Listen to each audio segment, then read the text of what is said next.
Is when you were talking about the tyrannical approach, that the idea of a castle or the king that says I will acquire everything, or even more wicked than that, like when I was a child, Batman on da da da da da TV shows, like, but all the villains on Batman wanted to rule the world. Right?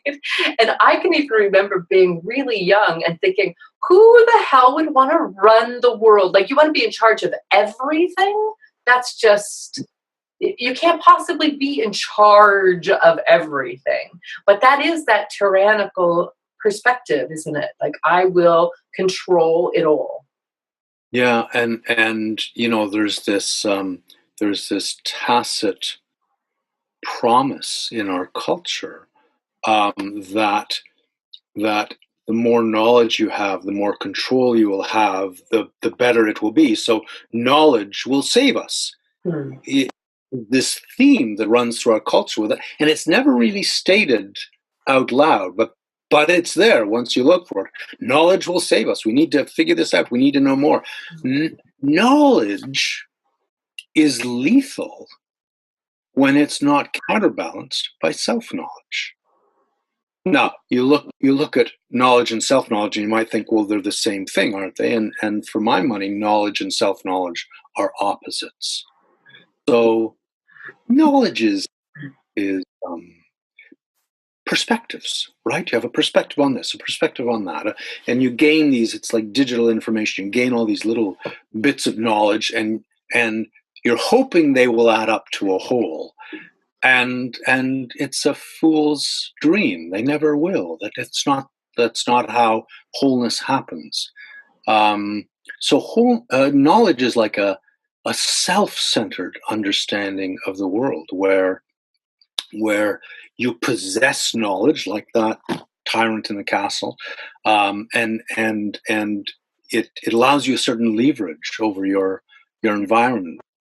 Certain advantage.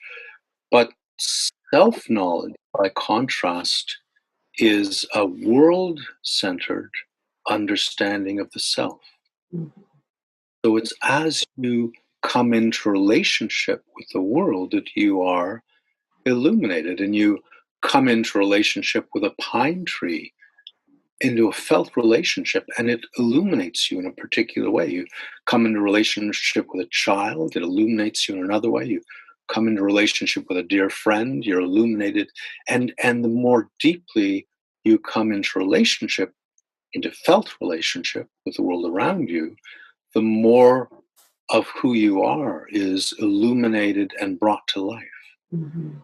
And that is what, so self-knowledge is what's needed to counterbalance knowledge, because until we're in a felt relationship with the world, we can't be guided by it. We can't come into harmony with it.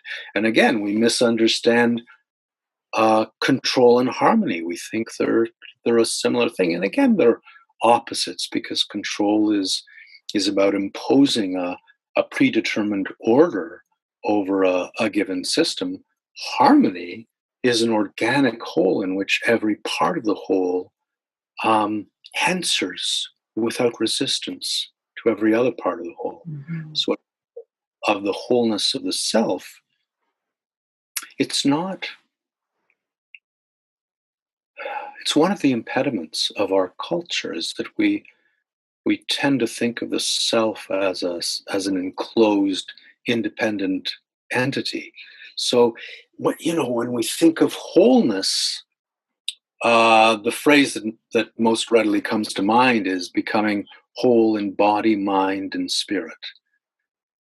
And the dream, the hope, the promise in that phrase is that you can develop and bring the parts of yourself into harmony, such that you can find wholeness. And there is no wholeness independent of the world.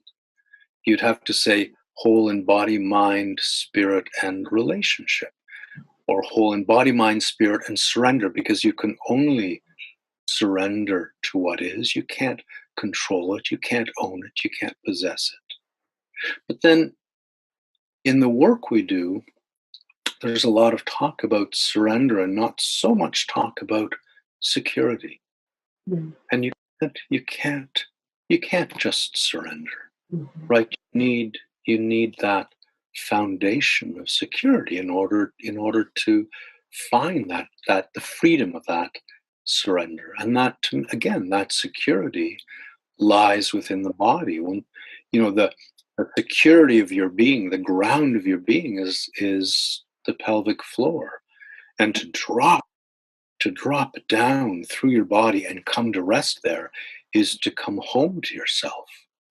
And once you've landed in that security, then you can open your eyes to the world and think, you know it's not even thinking, it's just that the surrender of arriving here has already happened once you've made that journey down through your body to that place of security and wholeness both. Mm. Mhm.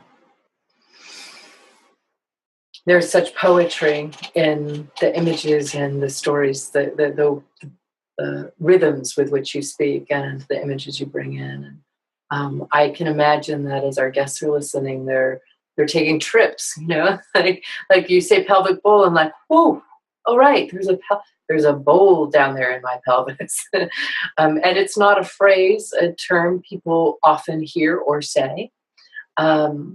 Yet I just say yet, like my hope is and my belief is that we're moving more and more towards an embodied full experience of life, which brings us all the way down into that pelvic. It's interesting that in the Mayan culture, they believed that the human is born with two skulls. There's the cranium and the pelvic bowl, and life courses between them. Mm. And it's just, it's a beautiful thing to feel the two skulls sort of embracing Mhm. your body, and the bones of the pelvis. If you look at a skeleton, it really is so like a bowl. Mhm. Think of Yes, and you remind me. There's several things that have these correlations. Like I'm sure many of our guests have either had the experience of receiving or might actually be uh, practitioners of cranial sacral work, right? Which is blending that, right there, right, it's two pulses at either end of of life.